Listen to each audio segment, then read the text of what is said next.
अतिशय दुर्दैवी आहे आणि विधानसभेच्या सभागृहाच्या या प्रिमायसेसमध्ये आतापर्यंत अशी घटना घडली नव्हती. हे सार्वभौम सभागृह आहे, याचं पावित्र्य सगळ्यांनी राखलं पाहिजे आणि झालेली घटना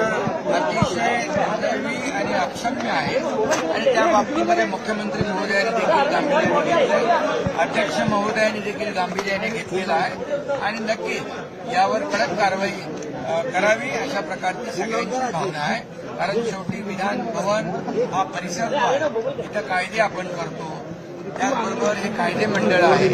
या ठिकाणी सर्वसामान्य लोकांना न्याय देण्याचं काम या विधानमंडळातून विधिमंडळातून होतं आणि म्हणून ही पवित्र वास्तू आहे आणि म्हणून याचं पावित्र्य राखण्याचं काम सर्वांनी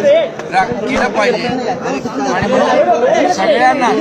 या ठिकाणी माझी विनंती आहे या विधिमंडळ सभागृह असेल किंवा हा परिसर असेल याचं पावित्र्य सगळ्यांनी राखावं आणि या त्यांच्या झालेल्या घटनेबाबत